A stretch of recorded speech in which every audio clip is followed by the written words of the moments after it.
हम आ चुके हैं ओरछा, एक ऐसा शहर जहाँ पे प्रकृति का हर रंग बसा हुआ है। एक ऐसा शहर जहाँ पर प्रभु श्री राम एज अ राजा शासन करते हैं। एक ऐसा शहर जो बुंदेलखंड का पूरा इतिहास अपने पन्नों में छुपाए हुए हैं और आज इन्हीं इतिहास के पन्नों को हम अपनी आंखों से देखेंगे। तो चलिए शुरू करते हैं। तो जिस दिन हम ओरछा पहुंचे वहां पर होली का त्योहार था और पूरा का पूरा शहर जो था वो रंगों में डूबा हुआ था। जिसे देखो वो लाल, हरा, पीला, गुलाबी रंग लगाकर घूम रहा था। लोग बाइक पर बेतहाशा हर जगह घूम रहे थे और जो लोग थे वो एक दूसरे से गले मिलकर अपने गिले शिकवे मिटा रहे थे। सचमुच में होली का त्योहार है ही ऐसा कि आप अपने सब गिले शिकवे भूल जाते हो। जो फॉरेनर्स थे वो भी बहुत ज़्यादा एंजॉय कर रहे थे और जितने भी फॉरेनर्स थे वो पूरे के पूरे रंगों में रंगे हुए थे। सिर्फ एक खराब बात मुझे लगी, कुछ फॉरेनर्स बियर पी करके नाच रहे थे मंदिर के पास में, तो वो मुझे खराब लगा। थोड़ी देर बाद हमने अपने कदम बढ़ा दिए थे राम राजा टेम्पल की तरफ और राम राजा टेम्पल के आसपास माहौल जो था वो सचमुच में बहुत ज़्यादा अमेजिंग था। वहाँ पर लोग जो थे वो डीजे लगा कर नाच रहे थे और इतने अमेजिंग डांस मूव्स। आप देखिए इस इंसान को, ऐसे डांस मूव्स बिल्कुल ये ओरछा की निशानी। और देखिए समर सॉल्ट मार के उठ गया, सचमुच में एकदम एंटरटेनिंग तरीके से वहाँ पे डांस हो रहा था और लोग बहुत ज़्यादा खुश थे। फिर हमने भी रंगों के इस जो जाल था उसमें से हम निकले और फिर हमने अपने कदम फाइनली बढ़ा ही दिए राम राजा के दरबार की तरफ। वो मंदिर जिसको देखने दूर दूर से लोग आते हैं, जहाँ पे प्रभु श्री राम निवास करते हैं। और सचमुच में जैसे जैसे पास जा रहे थे धड़कनें तेज़ होती जा रही थी, क्योंकि सचमुच में मंदिर के आसपास का जो माहौल होता है, चूड़ियाँ बेचने वाले, प्रसाद बेचने वाले, बहुत ज़्यादा अच्छा लगता है। और देखिए पास से कितना ब्यूटीफुल लगता है ये वाला मंदिर। और जब हम अंदर गए तो अंदर भजन कीर्तन का माहौल था एकदम। हम भी वहाँ पे बैठे और भजन कीर्तन किया और फिर थोड़ी देर में बाहर आ गए और फिर हम गए वहाँ से चतुर्भुज टेम्पल की तरफ। लेकिन चतुर्भुज टेम्पल से पहले एक कहानी आप ज़रूर सुनिए। तो दोस्तों, अगर हम राम राजा मंदिर की कहानी के बारे में बात करें तो कहानी कुछ इस प्रकार की है। एक बहुत ही फेमस रानी थी जिनका नाम था गणेश कुंवरी जी। अब ये बुंदेलखंड की रानी थी और ये क्या थी, राम प्रभु श्री राम की परम भक्त थी। तो हुआ क्या कि ये गई क्या कहते हैं अयोध्या गई, वहाँ पे सरयू नदी में ये स्नान कर रही थी और तभी इन्होंने देखा कि वहाँ पे एक छोटा बालक डूब रहा है। ये तुरंत गई और उनको बालक को इन्होंने बचा लिया और वो बालक जो थे वो प्रभु श्री राम ही थे। उन्होंने अवतार दिया और कहा, इन्होंने कहा गणेश कुंवरी जी ने कि आप मेरे साथ ओरछा चलिए। तो वो कहते हैं, प्रभु श्री राम कहते हैं कि देखिए मैं आपके साथ ओरछा चलूंगा, लेकिन एक शर्त है कि आप रास्ते में मुझे कहीं पे भी जमीन पर नहीं रखेंगी।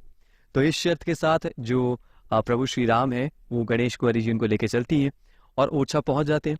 अब ओरछा में वो बोल देते हैं कि भाई मैं प्रभु श्री राम को लेके आ रही हूँ, तो बहुत एक आलीशान मंदिर बनना चाहिए। तो बिल्कुल राम राजा मंदिर के साथ में एक मंदिर है चतुर्भुज मंदिर, आलीशान मंदिर बनाया जाता है प्रभु श्री राम के लिए।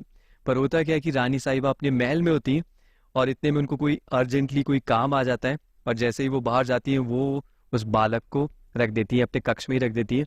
और जब वो वापस आती है तो देखते हैं कि वो तो एक मूर्ति बन चुकी है और वहां पे क्या हो चुका है, वहां पे वो स्थिर हो चुकी है मूर्ति।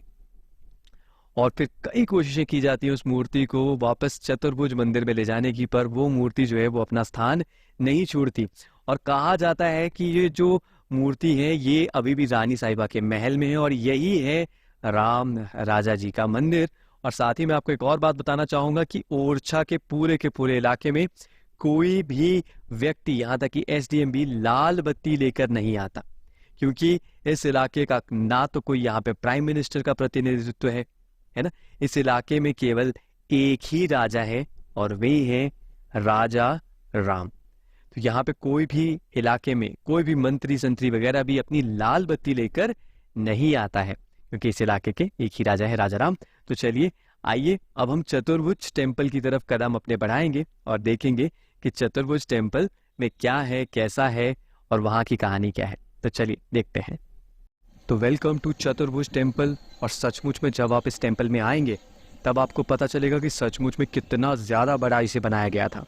आप देख सकते हैं कि अंदर का ये जो हॉल है, इसमें दीवारें कितनी ऊंची ऊंची और देखिए ऊपर कितनी ऊपर पालकी है। अभी जो आप मेरे पीछे ये मंदिर देख रहे हो, ये है ओरछा का चतुर्भुज मंदिर। और ऐसा कहा जाता है कि औरंगज़ेब इस मंदिर को जो है तोड़कर मॉस्क बनाना चाहते थे, मस्जिद बनाना चाहते थे। और ऐसा करने के लिए उन्होंने अपने सोल्जर्स को भेजा भी। पर यहाँ पे जब वो सोल्जर्स आए तो देखा उन्होंने कि उनकी जो छोटी बेटी है औरंगज़ेब की, बद्रुनिसा, वो यहीं पे थी। और उनका यहाँ पे जो राजकुमार हैं इसी ओरछा साम्राज्य के, उनके साथ उनके कुछ संबंध थे। तो इसी कारण जो है बद्रुनिसा खड़ी हो गई और उन्होंने कहा कि आप इसे नहीं तोड़ सकते। तो पिताजी के आदेश के परे जाते हुए उन्होंने अपनी जान पे खेल कर इस चतुर्भुज मंदिर को बचाया। तो यही है यहाँ की स्टोरी। Thank you. हेलो दोस्तों, तो अभी हम हैं रॉयल छतरीज और आप मेरे पीछे देख रहे हैं ये 3 छतरीज है, काफ़ी बड़ी बड़ी। बिल्कुल, तो ये है काफ़ी फेमस प्लेस है ओरछा डिस्ट्रिक्ट में। और अगर आप देखेंगे तो इसका बैकड्रॉप जो है ये बहुत कमाल का है, क्योंकि ये देखिए ये आपका नॉर्मल नज़ारा है पीछे चीज़ों का, पर यहीं पे आपका देखिए जस्ट बैक पे बेतवा नदी बह रही है। तो इस जगह को ये और भी ज़्यादा खूबसूरत बना देती है। बहुत ब्यूटीफुल दृश्य है। आप अगर इन रॉयल छतरीज को अपनी आंखों से देख लोगे, मैं सचमुच में आपसे कह रहा हूँ, आप अपने सारे दुख भूल जाओगे। और इसी के लिए मैं सुबह जल्दी उठ करके, ताकि कोई ना हो और पीसफुली घूम सकूं, मैं रॉयल छतरी आ गया था। तो गुड मॉर्निंग दोस्तों, आज सुबह हम शुरुआत कर रहे हैं रॉयल छतरी से। तो ये लगभग 14 के आसपास छतरी थी और जो बुंदेलखंड के रूलर्स थे तो उनके लिए, प्रत्येक के लिए ये बनाई गई थी एज अ सिंबल ऑफ एक मेमोरी के लिए। और बुंदेलखंड शब्द ये तो आप जानते ही हैं, बुंदेलास मतलब वो जिन्होंने अपना खून दिया था। तो ये बिल्कुल सारे के सारे जो हैं सिंबल हैं, स्मारक हैं। जैसे कि सबसे हमारे पास कुछ छतरी इधर हैं, अगर आप उस तरफ को देखेंगे कुछ छतरी उस तरफ को भी हैं। तो ये काफ़ी एक पिक्चरस्क माहौल है। और सबसे अच्छी बात है कि हम मॉर्निंग में ही सुबह सुबह आ चुके हैं। तो अभी मॉर्निंग में आने का फ़ायदा ये है कि यहाँ पे कोई भी टूरिस्ट नहीं है और केवल हम लोग ही हैं, मेरे भाई। और पूरा का पूरा जो इलाका है बिल्कुल एकदम खाली पड़ा हुआ है। और आप देख सकते हैं कि इधर गार्डन भी हैं, फील्ड वगैरह भी हैं इधर। तो काफ़ी पीसफुल है, काफ़ी सुंदर है। मेरे ख्याल से ओरछा बहुत ज़्यादा अनएक्सप्लोर्ड जगह है इंडिया में। मैं कॉर्नर्स में गया हूँ, नूक एंड कॉर्नर्स में। मुझे ओरछा बहुत ज़्यादा पसंद आया। रॉ है, और अगर आप एक ट्रैवलर हैं, घुमक्कड़ हैं, घूम के तो हैं, तो आपको ये जगह ज़रूर पसंद आएगी। तो बिल्कुल आपको आना चाहिए यहाँ पर। तो यहाँ पे मैंने एक बहुत ही सही चीज़ देखी। जितनी भी आपकी छतरीज थी वो स्मारक हैं राजाओं की, और बीच में बिल्कुल उन छतरियों के ये शिवलिंग था जो कि स्मारक है स्ट्रेंथ का। और जब मैंने ये छतरी आसपास का इलाका घूमा थोड़ा सा, तो मेरी नज़र इस छतरी पे पड़ी और मैंने इसकी वीडियोग्राफी करने की सोची।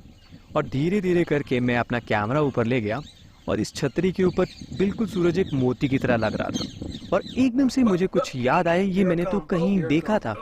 और मुझे याद आया जब मैं एवरेस्ट बेस कैंप का ट्रैक कर रहा था, तो वहाँ के पहाड़ों में जो सनराइज होता है वो खास तौर करके बहुत ज़्यादा अमेजिंग, बहुत ज़्यादा खूबसूरत होता है। और ऐसा ही एक ब्यूटीफुल सनराइज मैंने देखा था एवरेस्ट के पहाड़ों में, जहाँ पे सूरज बिल्कुल एक मोती की तरह लग रहा था। और बिल्कुल इस दृश्य को देखते ही मेरी मेमोरी एकदम ताज़ा हो गई कि सूरज एकदम मोती की तरह लग रहा है। और मुझे याद आ गया कि हाँ, मैं एवरेस्ट गया था और वहाँ पे मैंने ये देखा था। तो छतरी के आसपास के इलाके में ये गार्डन्स जो हैं ये वेल मेंटेन्ड हैं। और आप सुबह सुबह जाएंगे तो आपको सिर्फ और सिर्फ पक्षियों की आवाज़ सुनाई देगी। तो हम कुछ ही देर में वहाँ पे एक छतरी थी, रॉयल छतरी थी, उसमें एंटर किए। और जो छतरी अंदर से है उसमें कुछ स्पेशल कंस्ट्रक्शन नहीं है, वो एक खाली पड़ी हुई है। पर हाँ, फोटोग्राफी के लिए तो मैं सचमुच में कहूँगा ये जन्नत जगह है। और जैसे ही हम एक खिड़की से बाहर झांका तो बाहर बेतवा नदी का खूबसूरत नज़ारा हमें निहार रहा था। तो ये छतरीज सचमुच में एक मैजिकल प्लेस है। और बस उसके बाद हम इन छतरी से वापस आने लगे और यही छोटे छोटे गलियारों से हम नीचे उतरे और थोड़ी ही देर में हम छतरी से जो थे वो बाहर आ गए। पर मैं आपको सचमुच में कहना चाहूँगा कि इन छतरीज को भुला पाना, इनकी ब्यूटी को भुला पाना सचमुच में एक नामुमकिन टास्क है। बस फिर थोड़ी देर बाद हम बाहर आ गए और बाहर का माहौल छतरीज का कुछ अलग ही था। बाहर हमें मिले ये गाना गाने वाले लोग जो बहुत ज़्यादा एंटरटेनिंग थे। तो चलिए इनका गाना सुनते हैं।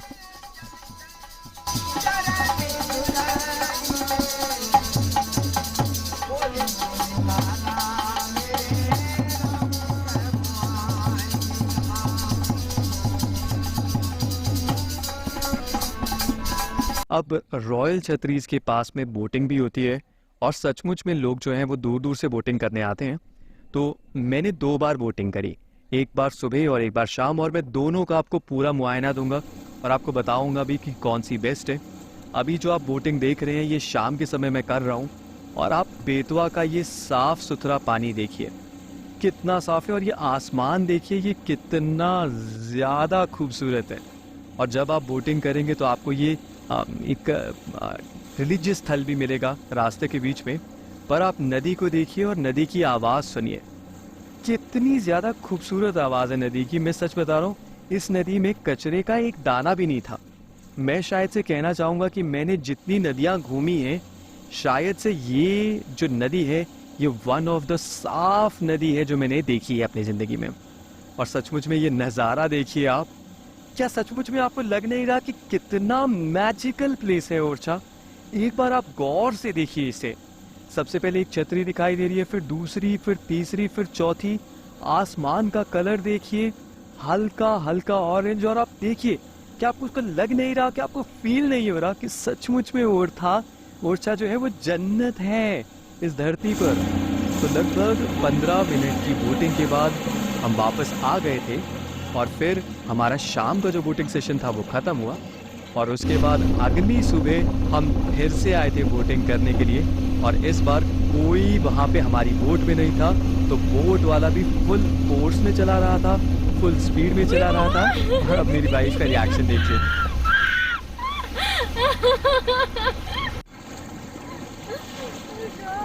सचमुच में बहुत बहुत ज़्यादा खुशी हो रही थी। एक अंदर से सरप्राइज आ रहा था, एक अंदर से बिल्कुल गजब की फीलिंग आ रही थी। और ये पानी, इस पे सूरज चमक रहा था, इतना साफ ये पानी था। मैं आपको बता रहा हूँ, अगर आप एक बार इस पानी को देख लेंगे तो आपके सचमुच में जितने भी सुख दुख हैं सब के सब खत्म हो जाएंगे। जो हमें बोट का ड्राइवर था वो एक और हमें मैजिकल जगह लेके गया और मुझे तो ऐसा लगा जैसे कि मैं सुंदरबंस में आ चुका हूँ, जो कि वेस्ट बंगाल में है। पेड़ जो थे वो पानी के अंदर उगे हुए थे, मैजिकल एकदम। और ये जगह भी बेतवा में ही है और बहुत ज़्यादा खूबसूरत थी। ऐसा लग रहा था मानो किसी जंगल से गुजर रहे हो और वो जंगल पानी के बिल्कुल आसपास हो। और ये मैजिकल जगह जो है ये आपका बिल्कुल आपकी जो छतरी है उसके सामने ही है। तो बोटिंग वाला आपको लेके जाएगा, पर जिस दिन भीड़ होगी उस दिन वो आपको लेके नहीं जाएगा। तो मैं आपको सजेस्ट करूँगा कि आप मॉर्निंग में जल्दी आ जाइए, बोट वाले को एक्स्ट्रा पैसे दीजिए और ये जो फॉरेस्ट है, ये जो जंगल है, इसको ज़रूर देखिए। मैं सच बता रहा हूँ, आपका पूरा पैसा वसूल हो जाएगा। और कुल मिला के मैं इस बोटिंग के एक्सपीरियंस को 5 स्टार देना चाहूँगा। मुझे ये लाइफ जैकेट पहनाई गई थी क्योंकि जो बोट वाला था वो कह रहा था कि पानी जो है वो 40 से 50 फीट गहरा है और सचमुच में पानी ठंडा भी काफ़ी था। और हम आ चुके थे शोर पे वापस और ये एक बहुत ही ज़्यादा अमेजिंग एक्सपीरियंस था। तो फिर उसके बाद हम शाम को ये जो छतरीज थे वो वापस आए और वहाँ पे हमने आरती का आनंद लिया। और आरती जो है इतनी ज़्यादा पीसफुल थी। मैं यहाँ तक कि हरिद्वार की आरती, बनारस की आरती ये भी देख चुका हूँ, पर दोनों ही आरती मैंने बहुत दूर से देखी थी क्योंकि इतनी ज़्यादा भीड़ थी कि पास जा ही नहीं सकते। पर इस आरती को मैंने बिल्कुल आंखों के सामने होते हुए देखा, एकदम शांति से बैठ के देखा। और मैं आपको बता रहा हूँ कि इस आरती को जब आप देखोगे आप अपने सारे दुख भूल जाओगे। आप केवल नदी को निहारोगे और लोग भी शांति से वहां पे बैठे हुए थे, प्रभु श्री राम के नाम का जाप कर रहे थे। और बेतवा नदी, सचमुच में मैं इस नदी को सलाम करता हूँ। रात के समय हम वापस राजा राम टेम्पल गए थे और रात के समय दुकानें भी खुल गई थी। तो आप देखिए ये माहौल रहता है राम राजा टेम्पल के बाहर का रात के समय का, और जब भी आप जाओगे आपको हमेशा कीर्तन की आवाज़ें आती ही रहेंगी, आती ही रहेंगी। और ये है चतुर्भुज टेम्पल का रात का नज़ारा। और ये पूरा का पूरा शहर रंगीला है। इस बात का अंदाज़ा इस बात से लगता है कि वहाँ जब हमने ये बारात देखी तो वो भी पूरी रंग बिरंगी ही जा रही थी। लोग जो थे वो काफ़ी ज़्यादा इंजॉय कर रहे थे। और बस यहीं पे हमारे ओरछा के इस सफ़र का अंत हुआ। हम रात को ओरछा में रुके और सुबह फिर हम झांसी रेलवे स्टेशन की तरफ निकल गए और सुबह लगभग 10 बजे के आसपास हम स्टेशन पर थे। आ चुके हैं वीरांगना लक्ष्मीबाई स्टेशन और यहीं से हम वापसी करेंगे अपनी। तो आप सामने देख रहे हैं कि स्टेशन के बोर्ड के सामने हम खड़े हुए हैं और अगर आप बिल्कुल साथ में देखेंगे तो बहुत बड़ा तिरंगा झंडा भी लगा हुआ है, काफ़ी बड़ा है। आइए आपको ऊपर दिखाते हैं।